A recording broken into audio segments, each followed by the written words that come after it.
ஓம் சாய்ராம். சகலம் சாய்பாபா நேயர்களுக்கு என்னுடைய அன்பான வணக்கங்கள். ஸோ டைரி ஸ்கேமை நான் 2 வீடியோ கொடுத்ததை தொட்டு வெளிநாட்டில் இருக்கிற ஒரு பக்தருக்கு அதை வச்சு ஒரு மிராக்கல் நடந்தது அப்படின்னு சொல்லி நான் சொன்னால் நீங்கள் நம்புவீங்களா? எஸ், அதை தான் நம்ம இன்றைக்கி வீடியோவில் பார்க்க போகிறோம். ரொம்ப ரொம்ப எக்ஸலண்ட்டாக இருக்கும். பட் என்னென்னு பார்க்குறதுக்கு முன்னாடி வீடியோவை லைக் பண்ணிவிட்டு ஷேர் பண்ணுங்கள். சேனலையும் சப்ஸ்கிரைப் பண்ணிக்கோங்க. அண்ட் ஸ்க்ரீனில் தெரியுற நம்பருக்கு நீங்கள் என்னை நீங்கள் காண்டாக்ட் பண்ணலாம். வாட்ஸ்அப்பில் நீங்கள் மெசேஜ் பண்ணலாம். இப்போ நம்ம ரொம்ப லேட் பண்ணாமல் சூப்பரான ஒரு விஷயத்துக்குள்ளே போகலாமா? வணக்கம், இது சகலமும் சாய்பாபா. ஓகே, இப்போ நான் என்ன சொல்லட்டும், எப்படி இதை வீடியோவை ஸ்டார்ட் பண்ணட்டும்? பாபா ஒரே கல்லில் 7-8 மாங்காய் அடிப்பார் அப்படின்னு நான் சொல்லியிருக்கேன் இல்லைங்களா? ஸோ இது மாதிரியான ஒரு விஷயத்தை தான் இன்றைக்கி வீடியோவில் நம்ம பார்க்க போகிறோம். இப்போ நம்ம 2 நாளாக என்ன பார்த்துக்கிட்டு இருந்தோம், டைரியை வச்சு ஒரு பொண்ணு எப்படியெல்லாம் பேசி ஏமாத்துது, சிவன் என்கிட்ட பேசுகிறாரு, சித்தர் என்கிட்ட பேசுகிறாரு அப்படிங்கிற மாதிரியான விஷயங்களை தான் நம்ம பார்த்துக்கிட்டு இருந்தோம். இதுக்கு நடுவில் ஒரு இன்ட்ரெஸ்டிங்கான ஒரு ட்விஸ்ட்டு, ஒரு சூப்பரான ஒரு விஷயம், நானே எதிர்பார்க்காத ஒரு விஷயம் நடந்துருச்சு, நடத்திட்டாரு பாபா.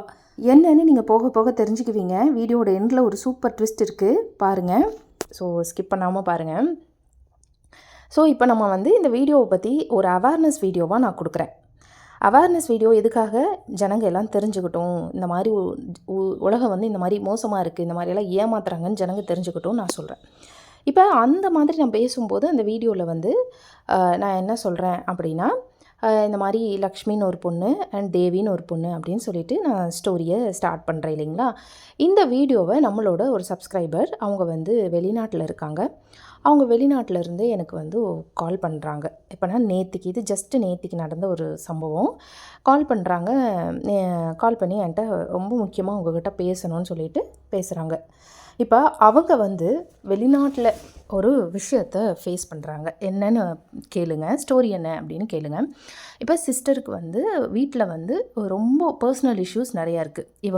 இவங்க சிஸ்டருக்கு அப்படின்னு சொல்லிட்டு கொஞ்சம் பர்சனல் இஷ்யூ அண்டு இந்த மேரேஜ் லேட் ஆகும் இல்லைங்களா, அந்த மாதிரி சம்திங் இவங்களுக்கு டிலே ஆகிக்கிட்டே இருக்குது. ஸோ இவங்க என்ன பண்ணுறாங்க அப்படின்னா, இது சம்மந்தமாக ஒரு ஃப்ரெண்டு இவங்களுக்கு ஒரு சஜஷன் கொடுக்குறாங்க. என்னென்னா, ஓகே, நீ இந்த மாதிரி ஒரு ஹீலர் ஒருத்தங்க இருக்காங்க, நான் அவங்கக்கிட்ட ஹீலிங் எடுத்துக்கிட்டேன், அந்த மாதிரி நான் எடுத்ததுக்கப்புறம் ரொம்ப பெட்டராக ஃபீல் பண்ணுறேன் அப்படின்னு சொன்னதும் இவங்க என்ன பண்ணுறாங்க, சரி ஓகே, நம்ம நம்மளும் வேணால் ஒரு ட்ரை பண்ணி பார்ப்போமே அப்படின்னு இவங்களுக்கு தோணுது. ஜஸ்ட் ஒரு ட்ரை தானே அப்படின்னு சொல்லிட்டு இவங்களுக்கு தோணுது. ஸோ இவங்க போகிறாங்க, ஹீலரை பார்க்க போகிறாங்க. இப்போ ஹீலர் என்ன சொல்கிறாங்க அப்படின்னு பார்த்தீங்கன்னா, உங்களுக்கு திருநங்கையோடைய ஒரு சாபம் இருக்குது, அந்த சாபத்தினால தான் உங்களுக்கு டிலே ஆகிக்கிட்டு இருக்கு, மேரேஜ் தட்டி கழிச்சிக்கிட்டு இருக்கு. ஸோ நீங்கள் என்கிட்ட ஹீலிங் எடுத்துக்கிட்டீங்க அப்படின்னா, ஒரு 2-3 ஹீலிங் நீங்கள் எடுத்துக்கிட்டீங்க, சிட்டிங் வந்துட்டீங்க அப்படின்னா, உன்னுடைய கர்மாவையெல்லாம் நான் அந்த ஹீலிங் தெரப்பி மூலயமா, அதாவது அந்த சக்ராசையெல்லாம் க்ளீன் பண்ணணுமா. சக்ராசையெல்லாம் நான் க்ளீன் பண்ணேன்னா அதை உங்களுடைய கர்மாவெல்லாம் கழிஞ்சிரும். ஸோ உங்களால் ஒரு திருநங்கை செத்து போயிருக்காங்க, அந்த சாபம் தான் உங்கள் வீட்டில் நல்ல காரியம் நடக்க விடாமல் தடுக்குது அப்படின்னுலாம் இவங்க சொல்லியிருக்காங்க. ஸோ இவங்க என்ன பண்ணுறாங்க அப்படின்னா, யோசிக்கிறாங்க, இது என்னடா அப்படின்ட்டு. சரி ஓகே, ஒரு ட்ரை தானேன்னு வீட்டில் கூட இவங்க சொல்லலை, யாரும் நம்ப மாட்டாங்க. சரி ஹீலிங் தானே, நம்ம போகலாம், ஏதோ சொல்கிறாங்களேன்னு சொல்லிட்டு ஒரு ஃபஸ்ட்டு சிட்டிங் போகிறாங்க. சிட்டிங் போயிட்டு இவங்க அவங்கக்கிட்ட போய் பேச போகிறாங்க. அந்த ஹீலிங் தெரப்பியை அவங்க எடுத்துட்டு ரிட்டர்ன் வரும்போது பார்த்தீங்க அப்படின்னா, இவங்களுக்கு உள்ளுக்குள்ளே ஏதோ ஒரு டவுட் இருந்துக்கிட்டே இருக்குது. ஏன் இந்த டவுட் வருது அப்படின்னு பார்த்தீங்கன்னா, அந்த ஹீலர் அவங்க என்ன சொல்கிறாங்க அப்படின்னா, தன்னை பற்றியே ரொம்ப பெருமையாக பேசிக்கிறாங்களாம். அவங்க பேசுனதில் பாதி நேரம் அவங்கள பற்றி மட்டுமே பேசுகிறாங்க.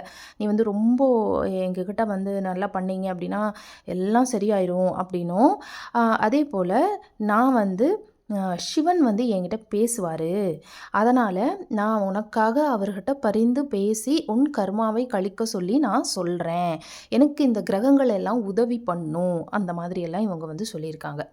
ஸோ இவங்களுக்கு கொஞ்சம் ஒரு மாதிரி சந்தேகம் வருது. அப்புறம் இவங்க என்ன பண்ணுறாங்க, சிட்டிங் எடுத்துகிட்டு அவங்க ஒரு ஒரு வாசனைப்பான ஒரு பொருள் தந்திருக்காங்க.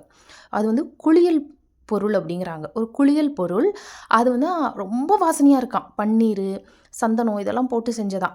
அது அவ்வளோ ஒரு வாசனையாக இருக்காம். இதை போட்டு நீங்கள் குளிக்கணும் அப்படின்னு சொல்லி கொடுத்துருக்காங்க.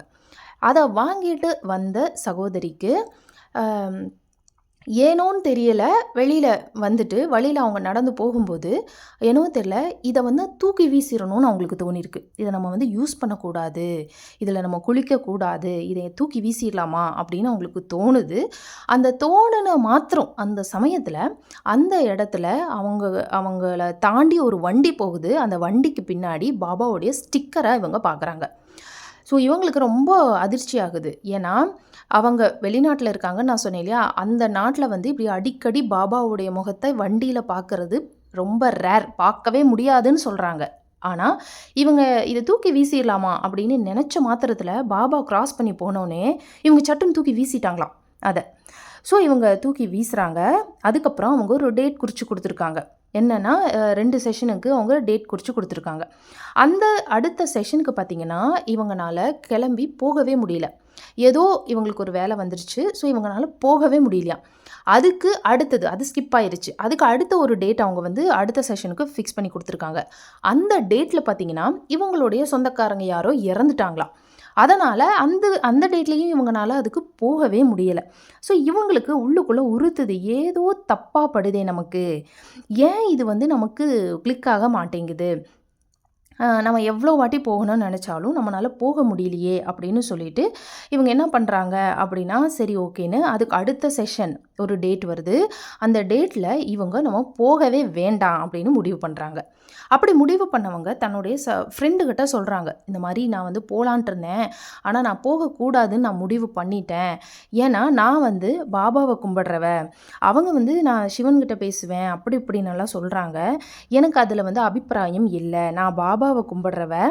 என் பாபா என்ன சொல்கிறாரு அப்படின்னு பார்த்தீங்கன்னா, என்னை நம்பி நீ வந்த அப்படின்னா உன் கர்மாவை நான் கழிப்பேன் அப்படின்னு தான் பாபா சொல்கிறாரு. அதே போல் இந்த மாதிரி வந்து உன்னுடைய கர்மாவை நீ தான் வந்து கழிக்கணுமே தவிர்த்து வேறு யாராலையும் கழிக்க முடியாது அப்படின்னு தான் பாபா சொல்லுவார். இப்போ நான் செய்கிற விஷயங்கள் எல்லாம் நிச்சயமாக பாபாவுக்கு பிடிக்காது. அவருக்கு பிடிக்காத ஒரு விஷயத்தை நான் செய்ய மாட்டேன். ஸோ நான் வந்து போகலை அப்படின்னு சொல்லிட்டு இவங்க ஃப்ரெண்டுக்கிட்ட சொல்லிக்கிட்டு இருக்காங்க. அது மட்டும் இல்லாமல் அவங்க வந்து இந்த மாதிரி சிவன்கிட்ட பேசுகிறது அது இதெல்லாம் எனக்கு ஏதோ கொஞ்சம் ஒரு மாதிரியாகவே இருக்குது அப்படின்னு இவங்க வந்து பேசிக்கிட்டு இருக்காங்க. அன்னைக்கு இவங்க வந்து சொன்ன அன்னைக்கு தான் நம்ம வந்து இந்த வீடியோவை கொடுக்குறோம். எந்த வீடியோ அப்படின்னா, ஃபஸ்ட்டு முந்தானத்தை நம்ம கொடுத்தோம் இல்லையா, அந்த வீடியோ. அதாவது சிவன்கிட்ட வந்து லக்ஷ்மி பேசுகிறதா சொல்லுவாங்க அப்படின்னும், டைரியில் வந்து பதில் எழுதி வைப்பாங்க அப்படின்னும், பின்னாடி நடக்கிறத நான் வந்து ஃபுல்லாக முன்னாடி சொல்கிற மாதிரியான விஷயத்தை நான் வந்து வீடியோவில் சொல்கிறேன். அந்த வீடியோவை இவங்க கேட்டதும் இவங்களுக்கு பயங்கர ஷாக்கிங்காக இருக்குது. ஏன் தெரியுங்களா, நான் சொன்ன விஷயங்கள் எல்லாமே அவங்களுடைய லைஃபோட மேட்ச் ஆகுது. அந்த வீடியோவில் சொன்ன மாதிரியான விஷயங்கள் எல்லாம் தான் அவங்களுக்கும் அந்த ஹீலர் வந்து சொல்லியிருக்காங்க. சிவன் வந்து என்கிட்ட பேசுவார் அப்படி இப்படின்னு எல்லாம் சொன்னது மட்டும் இல்லை, இந்த இடத்துல ஒரு ட்விஸ்ட் இருக்குது. ஒரு சூப்பரான ஒரு விஷயம் இருக்குது. என்னன்னா, வீடியோவில் லக்ஷ்மி அண்ட் தேவி அப்படின்னு 2 கேரக்டரை இவங்க வந்து கேள்விப்பட்டதுமே ரொம்ப ரொம்ப ஷாக்கிங் ஆகுறாங்க. ஏன்னா அந்த சகோதரியோடைய பெயர் என்னன்னு பார்த்தீங்கன்னா தேவி. ஸோ அந்த தேவி அப்படிங்கிற பொண்ணை வந்து ஒரு பொண்ணு, லக்ஷ்மிங்கிற பொண்ணு ஏமாத்துறா, அதுவும் சிவன்கிற பேரை சொல்லி ஏமாத்துறா, சிவன் என்கிட்ட பேசுகிறாரு அப்படின்னு சொல்லி ஏமாத்துறாங்கிற அந்த கண்டென்ட்டு இவங்க கூட மேட்ச் ஆகுது. அண்ட் பாபா இந்த வீடியோ மூலயமா நான் பண்ணது சரிதான் அப்படின்னு எனக்கு வந்து உணர்த்தினாரு சிஸ்டர் அப்படின்னு அவங்க வந்து என்கிட்ட ஃபோன் போட்டு சொல்கிறாங்க. இவங்க இவ்வளவுக்கும் இருக்கிறது பார்த்திங்கன்னா மலேசியாவில் இருக்காங்க. அப்போ அவங்க என்ன சொன்னாங்கன்னா, என் பேர் தேவி தான், நீங்கள் என்றைக்கு வீடியோ போட்டிங்களோ அன்னைக்கு தான் என்னுடைய செஷன் டேட் அப்படிங்கிறாங்க. அன்னைக்கு தான் நான் போக வேண்டிய டேட் எனக்கு எழுதி கொடுத்தது. ஆனால் நான் போகாமையே உட்காந்துட்ருந்தேன். என் ஃப்ரெண்டு கேட்டா நீ போகலையான்னு கேட்கும்போது நான் அந்த விஷயத்தையெல்லாம் சொல்லிக்கிட்டு இருக்கேன், என்ன பண்ணுறதுன்னு தெரியலை, ஆனால் எனக்கு ஏதோ பிடிக்கல அதனால் நான் போகாமல் உட்காந்துருக்கேன் அப்படின்னு சொல்லும்போது உங்கள் வீடியோ வருது. உங்கள் வீடியோவில் பார்க்குறேன் தேவி அப்படின்னு என் பேரை சொல்லியே நீங்கள் ஒரு வீடியோ கொடுக்குறீங்க. அதில் சாக்ஷாத் எனக்கு இங்கே என்ன நடந்ததோ அதே கண்டென்ட்டை நீங்கள் அந்த வீடியோவில் சொல்லும்போது நான் புரிஞ்சுக்கிட்டேன், பாபா எனக்கு வந்து குறிப்பு கொடுத்துக்கிட்டு இருக்காரு. குறிப்பு இல்லைங்க, ரொம்ப தெளிவாக எனக்கு பதில் சொல்லிட்டாரு. நீ போகாத, அவங்கள நம்பாத, இது எல்லாமே பொய் அப்படின்னு சொல்லிட்டாரு. ஸோ நான் வந்து ஸ்ட்ராங்காக டிசிஷன் எடுத்துட்டேன். இனி வந்து இந்த மாதிரி ஹீலிங் அது இதுன்னு யாரையும் போய் நம்ம பார்க்கக்கூடாது. யாருனாலையும் நம்ம கர்மாவை கழிக்க முடியாது. என் கர்மாவை நான் தான் கழிக்கணும், நான் தான் அனுபவிக்கணும். அதை எப்படி கழிக்கணும்னு பாபா சொல்கிறாரோ அப்படி நான் வந்து கழிச்சுக்கிறேன். நான் பாபாவை மட்டும்தான் இனி நம்பணும், வேற யாரையுமே நம்பக்கூடாது அப்படின்னு பாபா எனக்கு சொல்கிறாரு. சொன்ன மாதிரியே இருந்தது. ஸோ என்னை மட்டும் நம்பு, யாரையும் நம்பாதேன்னு பாபா எனக்கு வந்து உங்கள் வீடியோ மூலமா சொன்னார். ரொம்ப ரொம்ப தேங்க்ஸ் அப்படின்னு சொன்னாங்க. ஸோ பாருங்கள், என்னை வந்து ஒரு வீடியோ ஒரு கண்டென்ட்டோட நடந்த ஒரு உண்மை சம்பவத்தை சொல்ல வைக்கிறாரு. அதில் வந்து அந்த பேர் நான் ஏன் தேவின்னு சூஸ் பண்ணேன்னு எனக்கே தெரியல. என்னை அறியாமல் அந்த பேர் வந்து சரி தேவின்னு இருக்கட்டுமேன்னு நான் சொல்கிறேன். ஆக்சுவலாக என்னை சொல்ல வச்சதே அவர் தான்.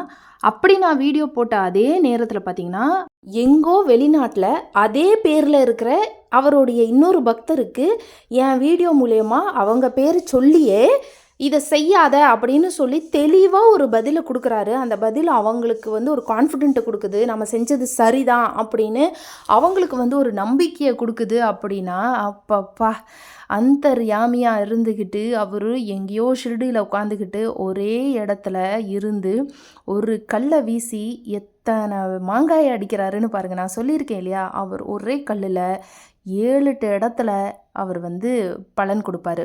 அதுதான் இப்போ நம்ம விஷயத்தில் நடந்திருக்கு. நம்ம வீடியோ எத்தனையோ பேருக்கு பலன் அடைஞ்சிருக்கு இது வரைக்கும், இனிமேலும் பலன் அடையும். என்னுடைய நோக்கமே யாரும் ஏமாந்துடக்கூடாது அப்படின்னு தான். ஆனால் அந்த நோக்கம் நிறைவேறின மாதிரி எனக்கு அப்படி ஒரு சந்தோஷம்.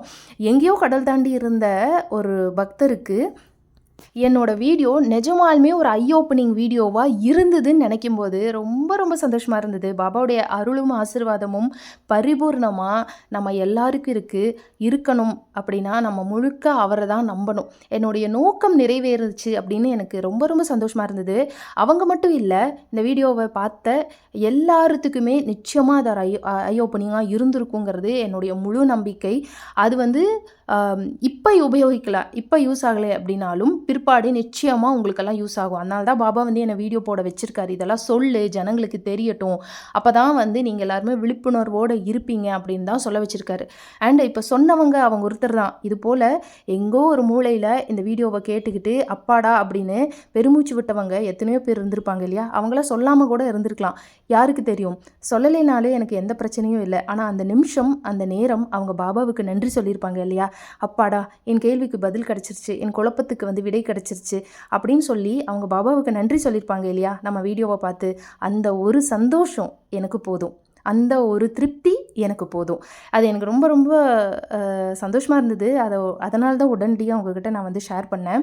ஸோ இந்த வீடியோ மூலமாக நம்ம தெரிஞ்சுக்க வேண்டிய விஷயம் என்ன அப்படின்னா, கடல் தாண்டி வெளிநாட்டிலேயே இருந்தாலும் கர்மா அப்படிங்கிற இந்த ஒரு விஷயத்தை வச்சு நம்மளுடைய குறைகளையும் கஷ்டத்தையும் தெரிஞ்சுக்கிட்டு அதுக்கு என்னெல்லாம் பேர் கொடுக்குறாங்க பாருங்கள்.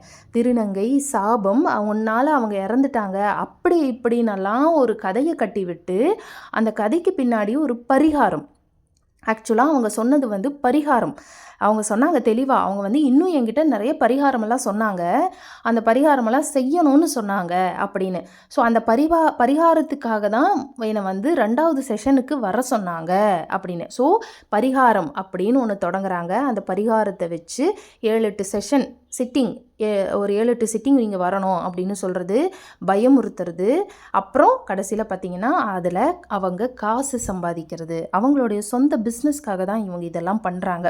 இவ்வளவுக்கும் அவங்கக்கிட்ட அவங்க என்ன சொன்னாங்கன்னா, இதெல்லாம் நீங்கள் பண்ணல அப்படின்னா உங்கள் வீட்டில் சுபகாரியமே நடக்காதுன்னு வேற சொன்னாங்களாம். இதெல்லாம் நீ பண்ணியே ஆகணும், அப்படி பண்ணலைன்னா உங்கள் வீட்டில் நல்ல காரியம்னு ஒன்று நடக்கவே நடக்காதுன்னு சொன்னாங்களாம். சொல்லியிருக்கேன் இல்லைங்களா, சிவன் என்கிட்ட பேசுவார், கடவுள் பேசுவார் இப்படின்னெல்லாம் சொல்கிறது மட்டும் இல்லாமல் பயமுறுத்துவாங்க. இந்த பயமுறுத்துறவங்களையும் நெகட்டிவாக பேசுகிறவங்களையும் கடவுள் என்கிட்ட பேசுகிறாருன்னு சொல்கிறவங்களையும் நம்பவே நம்பாதீங்க. ஆக மொத்தம் இதுலேருந்து என்ன தெரியுதுன்னா, லக்ஷ்மி மாதிரியான ஃப்ராடுகள் வந்து எல்லா இடத்துலையும் இருக்காங்க, எல்லா நாட்டிலையுமே இருக்காங்க. இங்கே மட்டும்தான் இருக்காங்கன்னு பார்த்தா பல லக்ஷ்மிகள் வெளிநாடு வரைக்கும் இருக்காங்க போல். ஸோ நம்ம என்ன பண்ணணும்னா ஜாக்கிரதையாக இருக்கணும். நம்ம கர்மாவை நாம தான் கழிக்கணும். நம்ம கஷ்டப்பட்டாலும் பரவாயில்ல, நான் என் கர்மாவை சத்சரிதம் படித்து கழிக்கிறேன், பாபாவுடைய சரணத்தை அடைகிறேன், இந்த மாதிரி நம்ம முடிவெடுக்கிறது தான் சரி. அவங்க ரொம்ப அழகாக என்கிட்ட ஒரு விஷயத்த சொன்னாங்க. நான் குறுக்கு வழியில் போக விரும்பலை, நான் வந்து நேர் வழியில் போக விரும்புகிறேன். அந்த நேர் வழி வந்து கொஞ்சம் கஷ்டமானதாக இருந்தாலும் பரவாயில்ல, நான் கஷ்டப்படுற மாதிரியான சூழ்நிலை வந்தாலும் பரவாயில்ல, நான் கஷ்டப்பட்டு என் கர்மாவை கழிக்க தயாராக இருக்கேன். அதை கழிக்க என் பாபா எனக்கு உதவி பண்ணுவார் அப்படிங்கிற நம்பிக்கை எனக்கு இருக்குது அப்படின்னு அவங்க சொன்னாங்க. இந்த விஷயத்தை, இந்த ஸ்டேட்மெண்ட்டை தான் உங்கள் எல்லாருக்கும் நான் அட்வைஸாக கொடுக்க விரும்புகிறேன். அவங்க சொன்ன வார்த்தையை தான் அப்படியே நான் உங்களுக்கு சொல்கிறேன். ஸோ நம்ம குறுக்கு வழியில் அவசரமாக ஒரு விஷயத்தை அடையணும்னு நினச்சிங்கன்னா எங்காவது ஏமாந்து தான் போவீங்க. நேர் வழியில் பொறுமையாக போவோம், பொறுமையாக சாதிக்கலாம். அவசரமாக போய் வாழ்க்கை கெட்டு போகிறதுக்கு பதிலாக பொறுமையாக போய் நிதானமாக ஒரு வழியில் போய் ஒரு காரியத்தை சாதித்து சுபிக்ஷமாக வாழலாமே, நீடூழி வாழலாமே. அந்த மாதிரி காரியங்களுக்கு மட்டும்தான் கடவுளுடைய அருள் நமக்கு கிடைக்குமே தவிர்த்து குறுக்கு வழியில் போனோம்னா கடவுளுடைய ஆசீர்வாதம் கிடைக்காது. அவர் முடிஞ்ச அளவுக்கு தடுத்து பார்ப்பார்.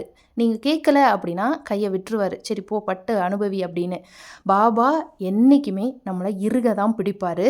நம்ம அவருடைய குறிப்புகளையும் அவருடைய தடங்கல்களையும், அந்த ஏன் அவர் தடங்கல் கொடுக்குறாரு, அந்த தடைகளையெல்லாம் ஏன் நடக்குதுன்னு நம்ம புரிஞ்சுக்கணும். சற்று உட்காந்து யோசிக்கணும். ஏன் இதெல்லாம் நடக்குதுன்னு யோசிச்சா நமக்கு பதில் கிடைக்கும். அந்த அக்கா இன்னொரு விஷயத்தையும் சொன்னாங்க. நான் பாபா வழியிலேயே போய்க்கிறேன், எனக்கு பொறுமையாக கல்யாணம் நடந்தால் போதும், இல்லைனா நடக்கவே இல்லைனாலும் எனக்கு அதை பற்றி கவலையே இல்லை, அதுதான் பாபாவுடைய விருப்பம்னு நினச்சி நான் அதை ஏற்றுக்கிறேன். நான் என்னை பாபா நல்லா தான் வச்சுருக்காரு, ஸோ எனக்கு வந்து பாபா மேலே நம்பிக்கை இருக்குதுன்னு சொன்னாங்க. இதுதான் சரணாகதி. இந்த முடிவுக்கு நீங்கள் வர்ற வரைக்கும் பாபா வந்து நடத்தவே மாட்டார். எப்போ நீங்கள் முடிவை அவர் கையில் விடுறீங்களோ அப்போ அவர் நடத்த ஆரம்பிப்பார். ஸோ வீடியோ பிடிச்சிருந்ததா, எப்படி இருந்துச்சுன்னு லைக் பண்ணிவிட்டு ஷேர் பண்ணிவிட்டு கமெண்ட் பண்ணுங்கள். உங்கள் ஃப்ரெண்ட்ஸ் கூட ஷேர் பண்ணுங்கள், எல்லோரும் தெரிஞ்சுக்கிட்டோம். மீண்டும் நம்ம இன்னொரு வீடியோவில் சந்திக்கலாம். நன்றி, வணக்கம், ஓம் சாய்ராம்.